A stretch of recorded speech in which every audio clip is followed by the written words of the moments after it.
नमस्कार, स्वदेश न्यूज देख रहे हैं आप। मैं हूं आपके साथ राखी और चर्चा करेंगे कि असम का सीएम कौन। देखिए, ये बहुत बड़ा सवाल इसलिए भी है क्योंकि जिस तरीके से दोबारा वापसी हुई भारतीय जनता पार्टी की, उसके बाद दो नाम ऐसे चल रहे हैं कि उनमें से किसे कुर्सी मिलेगी। हालांकि तमाम चीजों के बाद, इस नतीजे के बाद और इस नतीजे के पहले भी ये चर्चाएं बिल्कुल साफ थी कि जो भी सरकार बनेगी, यदि भारतीय जनता पार्टी की सरकार बनती है, जैसा कि बनी भी है, तो निश्चित तौर पर उन जो केंद्रीय नेतृत्व होगा, शीर्ष नेतृत्व होगा, उसकी बैठक के बाद यह डिसीजन लिया जाएगा कि आखिरकार किसकी सरकार होगी। और सबसे बड़ी बात, जिसकी भी सरकार होगी, सीएम कौन होगा, हिमंत बिस्वा शर्मा या फिर सर्बानंद सोनोवाल। ये दो नाम ऐसे हैं जिन पर एक अंतिम मुहर लगनी है कि आखिरकार इनमें से कौन। लेकिन दोबारा इस जीत के बाद बीजेपी की उलझन बरकरार है। हिमंत बिस्वा शर्मा पर सूत्रों के मुताबिक मुहर लग सकती है। आपको बता दें कि सबसे बड़ी चुनौती भारतीय जनता पार्टी के पास है, मुख्यमंत्री किसे बनाया जाए। भाजपा नेता सर्बानंद सोनोवाल निवर्तमान मुख्यमंत्री हैं, लेकिन पार्टी में उनका चेहरा आगे नहीं किया था। इसकी वजह प्रदेश के मंत्री और वरिष्ठ नेता हिमंत बिस्वा शर्मा की दावेदारी रही थी और पार्टी चुनाव में कोई गुटबाजी नहीं चाहती थी। राज्य में हिमंत बिस्वा शर्मा की प्रबल दावेदारी को देखते हुए भाजपा ने सामूहिक नेतृत्व में चुनाव लड़ा था। अब जबकि पार्टी ने सत्ता बरकरार रखी है, तब उसके सामने सर्बानंद सोनोवाल को फिर से मुख्यमंत्री बनाना काफी मुश्किल भरा होगा। भाजपा नेतृत्व पहले ही साफ कर चुका है कि नतीजे आने के बाद केंद्रीय नेतृत्व नए मुख्यमंत्री का फैसला करेगा। यही वजह है कि नतीजे आने के बाद हिमंत बिस्वा शर्मा ने साफ कर दिया कि पार्टी का केंद्रीय संसदीय बोर्ड नए मुख्यमंत्री का चुनाव करेगा। उन्होंने हालांकि अपनी मजबूत दावेदारी के साफ संकेत दिए हैं। सबसे बड़ी बात यह भी है कि राज्य में भाजपा संगठन के पुराने नेता सोनोवाल को उनकी स्वच्छ छवि और 5 साल के कार्यकाल के आधार पर आगे रखना चाहते हैं, लेकिन हिमंत बिस्वा शर्मा की रणनीतिक सफलता और पूरे पूर्वोत्तर में उनकी भूमिका को देखते हुए पार्टी के लिए उनको नजरअंदाज करना थोड़ा मुश्किल होगा। अच्छा, एक बात और आपको बताते चलें कि यदि पूर्वोत्तर की बात की जाए तो 2016 के विधानसभा चुनाव के पहले जब हिमंत बिस्वा शर्मा कांग्रेस छोड़कर भाजपा के साथ आए थे, तब भी वो मुख्यमंत्री पद के दावेदार के रूप में शामिल थे, लेकिन तब पार्टी ने सर्बानंद सोनोवाल को आगे रखा था, उन्हें मुख्यमंत्री बनाया था। तब से 5 साल में स्थितियां बदली हैं और हिमंत बिस्वा शर्मा ने असम ही नहीं,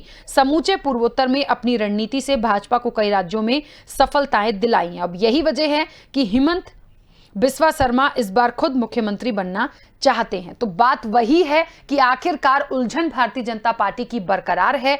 शीर्ष नेतृत्व तय जरूर करेगा, लेकिन कौन होगा असम का मुख्यमंत्री, ये एक बहुत बड़ा सवाल है। और दो नाम हैं, हिमंत बिस्वा शर्मा या सर्बानंद सोनोवाल।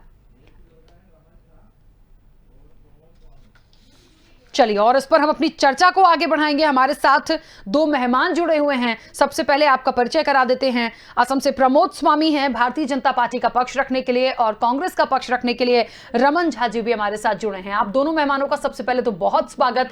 चर्चा की शुरुआत में सबसे पहले प्रमोद जी आपसे करना चाहती हूं, क्या चल रहा है? अब थोड़ी मुश्किल तो होगी, और ये भी बात बिल्कुल ठीक है कि नेतृत्व जो निर्णय लेगा वो सर्वमान्य होता है, लेकिन फिर भी अभी की स्थितियां अब क्या कह रही हैं?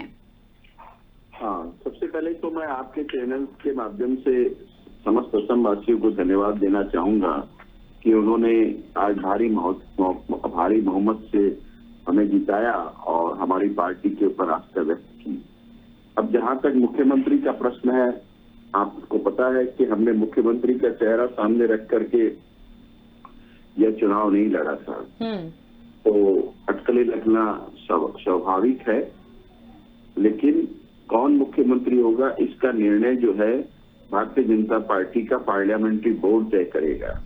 और 1 या 2 दिन में दिल्ली से ऑब्जर्वर आएंगे, जो सेंट्रल ऑब्जर्वर आएंगे, जो चुन करके जो विधायक आए हैं उनके साथ मंत्रणा करेंगे, और स्टेट का जो शीर्ष नेतृत्व है उससे मंत्रणा करने के बाद वो पार्लियामेंट्री बोर्ड को पार्लियामेंट्री बोर्ड के सामने अपना प्रतिवेदन, अपनी रिपोर्ट रखेंगे, और इसके बाद में पार्लियामेंट्री बोर्ड इस पर तय करेगा कि कौन मुख्यमंत्री होगा। बिल्कुल ठीक है। अच्छा प्रमोद जी, जिस तरीके से दो नामों पर चर्चा है और ये दोनों ही नाम ऐसे हैं कि लगता नहीं इनसे अलग और कोई तीसरा नाम हो सकता है और हो भी सकता है। देखिए नेतृत्व की बात है, चाहे हेमंत बिस्वा जी की बात करें या फिर सर्बानंद सोनोवाल की, क्या लग रहा है इन दोनों में से ही किसे चुना जाएगा? देखिए, ये जो चुनाव था आसाम में, हमने 3 लोगों के ऊपर में आसाम में ये चुनाव हमने लड़ा। हमारी पार्टी के अध्यक्ष श्री रंजीत कुमार दास जी, श्री सर्बानंद सोनोवाल जी और हेमंत बिस्वा शर्मा जी के नेतृत्व में। लेकिन आपको पता होगा, ये आपकी जानकारी के लिए मैं बता दूं, 2-3 दिन पहले ही रंजीत कुमार दास जी जो हमारे अध्यक्ष है, उन्होंने स्पष्ट कर दिया है कि वो इस रेस में नहीं है। तो अब चूंकि 2 ही नाम बचते हैं, श्री सर्बानंद सोनोवाल जी और हेमंत बिस्वा शर्मा जी, तो निश्चित रूप से ये 2 जो नाम हैं जो हमारे बहुत बड़े चेहरे हैं, जिन्होंने इस चुनाव में प्रमुख भूमिका निभाई है। दोनों का व्यक्तित्व और कृतित्व अलग है, लेकिन दोनों ही बहुत ही प्रभावशाली नेता है, आसाम के लिए नहीं पूरे नॉर्थ ईस्ट के लिए। तो पार्टी इसके ऊपर गंभीरता से विचार कर रही है और पार्लियामेंट्री बोर्ड जो है, अब समय आ गया है 1-2 दिन में इस पे अपना निर्णय दे देगा। बिल्कुल। चलिए, रमन झा जी भी हमारे साथ जुड़े हुए। रमन जी, क्या लगता है आपको, क्योंकि देखिए आखिरकार एक बार फिर से जनता ने चुना है, असम में भारतीय जनता पार्टी की सरकार बनी है, लेकिन मुख्यमंत्री कौन होगा, क्योंकि वो पूरा प्रतिनिधित्व करते हैं अपने उस स्टेट का और तमाम चीज़ों को देखना होता है और सबको समझना और सुनना होता है, सबको लेके चलना होता है विकास के साथ साथ। क्या लगता है किसकी तरफ पड़ला भारी लग रहा है? देखिए, सबसे पहले तो मैं असम की जनता को धन्यवाद दूंगा। असम की जनता ने कोरोना के इस महाकाल में भी निकलकर एक निष्पक्ष और निडर भाव से असम में चुनाव मतदान किया था। उसके बाद मैं भारतीय जनता पार्टी और उनके कर्मियों को भी, और हमारे साथ बैठे हुए हैं प्रमोद स्वामी जी, आपके भारतीय जनता पार्टी के प्रवक्ता आपके चैनल पे हैं, उनको भी बधाई दूंगा कि उनकी सरकार फिर से कंटिन्यू हो रही है असम में। असम वो है। दूसरी चीज है कि देखिए, असम की राजनीति में हेमंत बिस्वा शर्मा, भाजपा में, और सर्बानंद सोनोवाल 2 ध्रुव हैं। ये सही है कि आज जो चुनाव लड़ा गया था, इस चुनाव में सर्बानंद सोनोवाल की निष्पक्ष छवि और वो जो मुख्यमंत्री रहे पिछले 5 साल, तो उनके ऊपर में किसी तरह का कोई विरोधी भी कोई सीधे आरोप नहीं लगा पाई थी और नहीं लगा पाई, और उनकी छवि एक साफ नेता के हिसाब से नेता के रूप में आती है। वहीं दूसरी ओर हेमंत बिस्वा शर्मा, जिन्हें कहा जाता है कि उन्होंने असम में पूरे तौर पर प्रचार किया, सबसे ज्यादा मेहनत भी की उन्होंने, और खासतौर पर अपने असम पे। लेकिन यह बात यह है कि हेमंत बिस्वा शर्मा जहाँ निचली असम के विधायक चुनकर आते हैं, भले ही पूरे असम के नेता हों, स्वास्थ्य मंत्री रहे हैं, वहीं वित्त मंत्री थे पिछले सरकार में, वहीं सर्बानंद सोनोवाल अब ऊपरी असम से, जो डिब्रूगढ़, तिनसुकिया, शिवसागर, जोरहाट, जहाँ से सबसे ज्यादा भाजपा को सीट मिली है, वहां से जीत के आए हैं। तो कांटे की टक्कर है दोनों में। अब इनके केंद्र में कुछ लोग चाहते हैं, या कुछ लोग पुराने भाजपाई हैं, जो पुराने भाजपाई हैं वो चाहते हैं कि सर्बानंद सोनोवाल मुख्यमंत्री बने, और जो कुछ नए भाजपाई हैं जो कांग्रेस से भाजपा में गए थे हेमंत बिस्वा शर्मा के साथ, वो चाहते हैं, वो इस बार विधायक भी चुन के आए हैं उनमें से लोग जिन्हें हेमंत बिस्वा शर्मा ने टिकट दिलवाया था अपने इस चुनाव में, तो वो चाहते हैं, वो विधायक चाहते हैं कि हेमंत बिस्वा शर्मा विधायक बने। तो ये तो इनकी अब आंतरिक मामला है, मैं नहीं बोलूंगा कि कौन विधायक मुख्यमंत्री बनेगा, लेकिन ये साफ है कि एक खींचातानी तो है सर्बानंद सोनोवाल और हेमंत बिस्वा शर्मा के बीच में। बिल्कुल, एक तरफ हेमंत बिस्वा शर्मा की छवि और दूसरी तरफ अगर सर्बानंद सोनोवाल की छवि मिले, तो सर्बानंद सोनोवाल की छवि एक साफ छवि और साफ नेता के रूप में आता है। वहीं हेमंत बिस्वा शर्मा एक अच्छे प्रवक्ता हैं, अच्छे नेता हैं, लेकिन अगर तुलना किया जाए तो सर्बानंद सोनोवाल की छवि ज्यादा साफ है। बिल्कुल ठीक है। चलिए वापस आती हूं और आपको बता दें कि राजनीतिक विश्लेषक के रूप में हमारे साथ गौरव चतुर्वेदी जी भी जुड़े हुए हैं। गौरव जी, क्या लगता है असम का सीएम कौन होगा? देखिए बहुत सारी बातें यहाँ पर कही गई हैं, आखिरकार दूसरी बार भारतीय जनता पार्टी को मौका भी मिला, जनता जनार्दन ने चुना, लेकिन जिन 2 नामों पर चर्चा हो रही है ये तो बिल्कुल साफ है कि इन दोनों में से किसी एक को निश्चित तौर पर सीएम चुना जाएगा। एक पहले जो रह चुके सर्बानंद सोनोवाल, दूसरा नाम हेमंत बिस्वा शर्मा, और खुद देखिए जो प्रवक्ता हैं जो जुड़े हुए हैं वो खुद इस चीज को बोल रहे हैं कि दोनों ही अपनी अपनी जगह पे काम के मामले में, छवि के मामले में अच्छा काम है। गौरव जी, मेरी आवाज पहुंच रही है आप तक? सवाल हेमंत विश्व शर्मा के और सर्बानंद सोनोवाल जी की छवि का नहीं है। सवाल एक नीतिगत सवाल का है कि एक तरफ भारतीय जनता पार्टी अपने नेतृत्व को, लीडर को प्रोजेक्ट करके चुनाव लड़ती है, तो वहीं इस बार असम में वो इस प्रक्रिया से हटकर उसने चुनाव लड़ा। आखिर क्या वजह थी?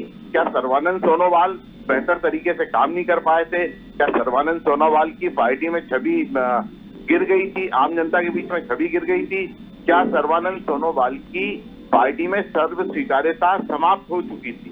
दूसरी बात, हेमंत विश्व शर्मा अगर किसी कमिटमेंट के तहत भारतीय जनता पार्टी में 5 साल पहले शामिल हुए थे तो उसकी पूर्ति क्यों नहीं की गई, और आज उसे पूर्ति करने का प्रयास क्यों किया जा रहा है? उनका नाम जिस तरीके से सामने आया है, और ये राखी जी सिर्फ एक स्टेट की बात नहीं है। अभी सारे तरीके के प्रयोगों से भारतीय जनता पार्टी को जूझना पड़ेगा। मध्य प्रदेश में भी आपसी गुटबाजी के कारण बुरी स्थिति है, तो अब ये देखना दिलचस्प होगा कि वो क्या निर्णय लेते हैं। आपकी बात स्वाभाविक है कि सर्बानंद सोनोवाल की छवि, कामकाज का आकलन और हेमंत विश्व शर्मा के साथ किए गए वादे, दोनों में से किस चीज को लेकर के भारतीय जनता पार्टी महत्व देती है, इसको देखना। बिल्कुल ठीक है। मुझे लगता है इसका बेहतर जवाब प्रमोद स्वामी जी दे पाएंगे। प्रमोद जी, वाकई में देखिए, एक बात तो है, नेतृत्व अपनी जगह होता है, छवि अपनी जगह होती है, लेकिन 5 साल जिसने काम किया है, कभी कोई कंप्लेन नहीं, और फिर लोगों ने भी देखिए इस बार आशीर्वाद दे ही दिया है, लेकिन नाम किसी और का भी साथ में है, और उन्होंने भी बहुत सफलताएं दिलाई हैं पूर्वोत्तर की। खासतौर बात करें तो लंबे समय से वो भी सक्रिय हैं। नाम 2 ही लोगों का है, तो थोड़ा सा उलझन यदि भारतीय जनता पार्टी की है, तो निश्चित तौर पर हम सबके लिए भी बहुत बड़ा सवाल है कि आखिरकार फिर किसे? देखिए, ऐसा है कि मैंने पहले भी कहा कि दो व्यक्ति हैं और दोनों का व्यक्तित्व अलग अलग है। और इसके पहले जो मेरे मित्र श्री रमन झा जी ने भी इस बात का उल्लेख किया, और अन्य जो पैनलिस्ट हैं उन्होंने भी इस बात का उल्लेख किया। और दो व्यक्ति की कभी तुलना नहीं होती, दोनों का व्यक्तित्व अलग है, दोनों का कर्तव्य अलग है, दोनों के काम करने के तरीके अलग है। दोनों ही बहुत ही सुलझे हुए और मरे हुए राजनेता है। और मुझे बड़ी खुशी भी है आज कि हमारे जो मित्र है, जो विपक्षी दल के श्री रमन जी, उन्होंने इस बात का उल्लेख किया कि पिछले 5 साल में जो सर्बानंद सोनोवाल जी की जो छवि है वो बहुत ही निष्पक्ष छवि रही है, और उनके विरोधी भी उन पर कोई मोटा कोई आरोप लगा नहीं पाए। तो इसी तरह दोनों का व्यक्तित्व अलग अलग है। और हेमंत विश्व शर्मा जी की जो कार्य दक्षता है, उनका जो काम करने का तरीका है, और पिछले साल जो कोविड में और अभी भी जो केयर टेकर गवर्नमेंट के रूप में जो कोविड से असम सरकार जो लड़ाई लड़ रही है, उसमें उनकी जो भूमिका है वो बहुत महत्वपूर्ण भूमिका रही है। और इससे हमारे विरोधी भी स्वीकार करते हैं कि कोरोना के खिलाफ जंग में जो असम के स्वास्थ्य मंत्री की जो भूमिका है उसको एक उदाहरण के रूप में लेकर करके आज पूरे भारत वर्ष के जो नेता है उनसे सीख सकते हैं। जैसे आज जो ऑक्सीजन प्लांट है, असम 11 ऑक्सीजन प्लांट को कंप्लीट करने की दिशा में आगे बढ़ रहा है, और करीब 70 मैट्रिक टन जो ऑक्सीजन का उत्पादन पर डे असम करने जा रहा है। तो ये सारी जो परिकल्पना है वो उन्होंने की, और उस दिशा में वो आगे बढ़ रहे हैं। ठीक उसी तरह हमारे जो मुख्यमंत्री हैं वो भी काफी मध्यवासी और उनकी भी छवि काफी अच्छी है। तो ये एक टीम आसाम का एफर्ट था। इसके पहले जो हमारे जो मित्र बोल रहे थे कि वादा किया, भारतीय जनता पार्टी जो एक पार्टी है वो एक अलग पार्टी विद द डिफरेंस है। वहाँ नेशन फर्स्ट, पार्टी सेकंड और इंडिविजुअल थर्ड की भावना से हम काम करते हैं। वहाँ वादे की कोई बात नहीं है। सब लोग जो है भारत मातृ की सेवा के लिए, असम मातृ की सेवा के लिए और आसाम की जनता की सेवा के लिए हम काम करते हैं। यहाँ पद कोई बहुत बड़ी बात नहीं है। इसमें जिसको जो भूमिका दी जाती है उस भूमिका का वो निष्ठा से पालन करता है। अब दोनों ही बहुत सुलझे हुए नेता, मजे हुए नेता है, और ये हमारा सौभाग्य है कि आज टीम आसाम में हमारे पास इस तरह के 2 शक्तिशाली नेता हैं। तो ये मैंने पहले भी कहा आपको कि इसका जो मैं आज भारतीय जनता पार्टी का आसाम का प्रवक्ता हूँ, और प्रवक्ता की जो ड्यूटी होती है वो ये होती है कि पार्टी जो निर्णय लेती है उससे हम आपको अवगत करवाते हैं। प्रवक्ता निर्णय नहीं लेता। इसका निर्णय लेगा संसदीय बोर्ड, इसका निर्णय लेंगे जो चुने हुए विधायक है, उनकी राय लेकर के संसदीय बोर्ड इसका निर्णय लेगा। तो संसदीय बोर्ड का निर्णय आने तक मेरा इस मामले में कुछ भी बोलना उचित नहीं होगा। तो आपको कुछ समय अपेक्षा रखनी पड़ेगी। लेकिन एक चीज आपको एक और नोट करने की बात है जो मैं कहना चाहूंगा, और आपके चैनल के माध्यम से ये पूरे भारतवासी तक ये बात पहुंचे कि देखिए आसाम में चुनाव हुए और चुनाव होने के बाद में अभी शपथ ग्रहण नहीं हुआ है, अभी भी केयर टेकर गवर्नमेंट चल रही है, मैंडेट आसाम की जनता ने दे दिया है। लेकिन ये जो चुनाव के बीच में जो चुनाव होने के बाद में रिजल्ट आने के बाद में और जब तक शपथ ग्रहण होगा तब तक केयर टेकर गवर्नमेंट चल रही है। लेकिन चुनाव होने के बाद में आज रमन भाई बैठे हुए हैं, हमारा आज भी वही सौहार्दपूर्ण रिलेशन है। कोई भी ये नहीं कह सकता कि भारतीय जनता पार्टी और एनडीए की सरकार आने के बाद में किसी भी कांग्रेस पार्टी के और किसी भी विपक्षी दल के नेता के ऊपर में भारतीय जनता पार्टी के या एनडीए के कार्यकर्ताओं ने कोई आक्रमण किया हो, कोई शारीरिक किसी को नुकसान पहुंचाया होगा। लेकिन पश्चिम बंगाल में अगर स्थिति आप देखें, मैं बधाई देना चाहता हूं मेरी बहन ममता बनर्जी को कि उन्होंने शानदार सफलता प्राप्त की है। लेकिन 2 करोड़ 70 लाख करीब उनको वोट पड़े हैं, 2 करोड़ 20 लाख करीब हमें वोट पड़े हैं। हमें भी तो वेस्ट बंगाल की जनता ने समर्थन दिया है। लेकिन जिस तरह से भारतीय जनता पार्टी के कार्यकर्ताओं के घर जलाए जा रहे हैं, जिस तरह से भारतीय जनता पार्टी के कार्यकर्ताओं ठीक है, चलिए प्रमोद जी बीच में रोक रही हूँ मैं, ठीक है, के लिए शुभ संकेत नहीं है मेरा ये मानना। चलिए ठीक है। रमन जी क्या लगता है 5 साल आपने देखा एज ए मुख्यमंत्री, जिन्हें जितना काम उन्होंने किया सर्बानंद सोनोवाल ने, अब यदि हेमंत जी का नाम है, बात सिर्फ इतनी सी हो रही है, क्या लगता है यदि बदलाव होता है और हेमंत जी को चुना जाता है तो उसके पीछे की वजह क्या हो सकती है? और दूसरी बड़ी वजह बात देखिए, ये भी देखा जाता है कि 5 साल में कार्यकाल कैसा रहा, कैसा काम हुआ, कितना विकास हुआ। एज एक मुख्यमंत्री होने के नाते बहुत बड़ी जिम्मेदारी होती है तमाम लोगों को लेकर चलना, और दोबारा जीत भी मिली है, तो इसमें कोई दो राह नहीं है कि आप ये कह दें कि भाई इलेक्शन हार गए तो अब बदलाव होगा। तो इन दोनों बातों को यदि लेके चलें तो आपको क्या लगता है? देखिए, मैं पहले भी कहा कि सर्बानंद सोनोवाल की जो छवि असम में है उससे विरोधी भी उंगली नहीं उठा सकते, और पिछले चुनाव में विरोधी ने भी सर्बानंद सोनोवाल पे उंगली नहीं उठाई। अगर उंगली उठी तो हेमंत बिश्व शर्मा के कार्यशैली को लेकर ही उठी। ये सच है कि हेमंत बिश्व शर्मा पहले कांग्रेस में थे और आज भाजपा में गए हैं, और वो एक सपना लेके गए थे कि उन्हें असम का मुख्यमंत्री बनना है, क्योंकि कांग्रेस में उन्हें मुख्यमंत्री नहीं बनाया गया था या नहीं बनाया गया। और एक बार तो ऐसा था कि वो असम के विधानसभा के जो जितनी कांग्रेस की सीट तकरीबन 70 विधायकों में से 52 विधायक ने हेमंत बिश्व शर्मा के समर्थन में लिखा, फिर भी कांग्रेस पार्टी ने उन्हें मुख्यमंत्री नहीं बनाया था, और तरुण गोगोई कंटिन्यू थे मुख्यमंत्री, क्योंकि कांग्रेस पार्टी तरुण गोगोई के चेहरे पर चुनाव जीत के आई थी 2011 में, 2001 से लेकर 2011 तक, 16 तक हमारी सरकार की है। तो हमने कंटिन्यू रखा। हेमंत बिश्व शर्मा की छवि भले ही हेमंत बिश्व शर्मा साम नाम दंड भेद हर तरह की चीज अपनाते हैं और उन पर कई तरह के आरोप भी लगते रहते हैं, लेकिन हैं तो। और इस बार भी जो चुनाव हुआ है उस चुनाव में ऊपरी असम से अपनी असम जो है, जहाँ जिसमें आपके 6 जिला है, जहाँ से 42 सीट आता है 6-7 जिलों से, वहां से सर्वाधिक विधायक चुन के आए हैं भाजपा के, और उसी क्षेत्र से सर्बानंद सोनोवाल बिलोंग करते हैं और उधर से वो जीत के भी आते हैं। हाँ, ये मैं पहले दिखा कि हेमंत बिश्व शर्मा ने मेहनत किया ऊपरी असम से निचले असम तक, सब जगह तक, और उन्होंने अपनी एक प्लानिंग बनाई, और जो प्लानिंग ऐसी थी जो कहीं आपको धार्मिक रूप से भी, जिसे आप कह सकते हैं धार्मिक रूप से उन्होंने ग्लोबलाइज करने की कोशिश की वोट का, लेकिन ऊपरी असम में पूरे तरह से टक्कर रहा। मैं ये कहता कांग्रेस हारी है जरूर ऊपरी असम में, लेकिन कांटे का टक्कर था। जनता ने कांग्रेस को वहां नकारा नहीं, लेकिन कांटे कहीं 500 कहीं 1000 कहीं 2000 के वोट से बहुत सारे सीटों का फैसला हुआ है। तो अगर हेमंत बिश्व शर्मा को मुख्यमंत्री बनाया जा सकता है तो बना सकती है भाजपा, क्योंकि हो सकता है भाजपा उन्हें कांग्रेस से या वादा करके लेके हो, जिसे अभी भट्टाचार्य साहब ने कहा कि आइए हम आपको मुख्यमंत्री बनाएंगे, अब भाजपा के सामने एक मजबूरी होगी। लेकिन यह ऊपरी असम के जनता के साथ एक धोखा होगा। उन्होंने अपने क्षेत्र के एक नेता को मुख्यमंत्री बनाए जाने के कारण ऊपरी असम के उनके क्षेत्र के एक मुख्यमंत्री बनेंगे, इसलिए उन्होंने सबसे ज्यादा वोट दिया, बीजेपी को विधायक जिता के दिया। लेकिन ये कोई मैं एक चीज कर सकता हूँ यहाँ, इसमें कोई दो राह नहीं है कि हेमंत बिश्व शर्मा मुख्यमंत्री बन जाए, और ऐसा लग रहा है क्योंकि उन्होंने चुनाव में जिस तरह से धन बल छल बल का प्रयोग किया, तो उन्हें शायद भाजपा मुख्यमंत्री बना दे, क्योंकि भाजपा को ऐसे ही नेता की जरूरत है और हर जगह इसी तरह के नेता को चुनते हैं जो किसी भी तरह उन्हें जिता के लेके आए।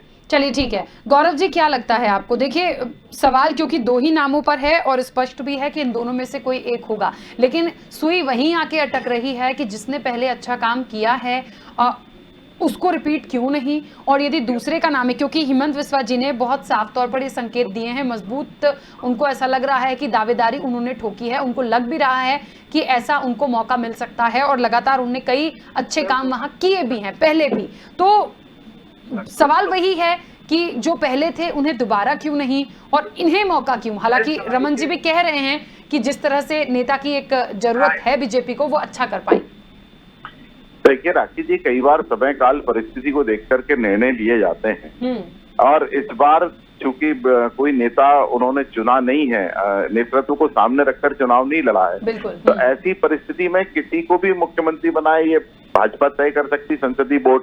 लेकिन मेरा सवाल फिर यहाँ वही आता है कि अगर कोई व्यक्ति योग्य है, जैसे अभी आपके चैनल पर बताया जा रहा था और कांग्रेस के पक्ष द्वारा बताया जा रहा है कि वो निष्पक्ष और उनका निर्विवाद छवि रही है, तो ऐसी परिस्थिति में तो सर्बानंद सोनोवाल जी की प्राथमिकता सबसे बड़ी हो जाती है कि उन्हें मुख्यमंत्री बनाया जाना चाहिए। लेकिन मैंने चूंकि कहा कि अभी जिस तरीके से पिछले 5 सालों में भारतीय जनता पार्टी ने कांग्रेस को और अन्य राजनीतिक दलों को तोड़ फोड़ कर वहां से अपने पार्टी को मजबूत किया है, ऐसी परिस्थिति में जो कमिटमेंट किए जाते हैं वो महत्वपूर्ण हो जाते हैं।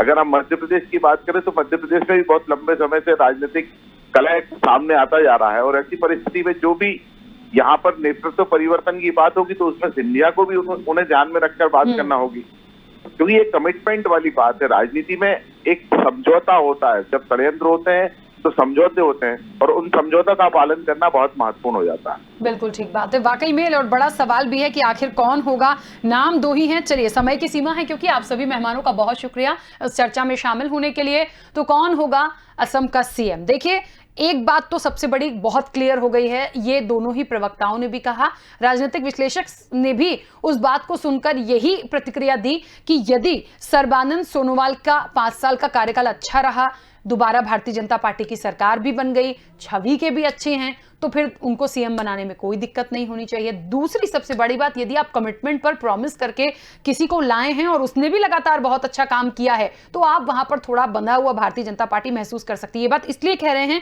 क्योंकि आपको बता दें कि 2016 के विधानसभा चुनाव के पहले जब हेमंत बिस्वा शर्मा कांग्रेस छोड़कर भाजपा में आए थे, तब से लगातार काम करना एक लंबा वक्त भी हो गया है। तो हो सकता है कुछ कमिटमेंट हो, काम अच्छा किया है और उनको भी इस बार कॉन्फिडेंस है कि सीएम वो बनेंगे। आखिर कौन होगा, नेतृत्व तय करेगा। लेकिन एक बात तो है कि वाकई में भारतीय जनता पार्टी इस वक्त इस जगह पर थोड़ी सी उलझी हुई नजर आ रही है। चलिए, इस चर्चा में इतना ही। दीजिए इजाजत, नमस्कार।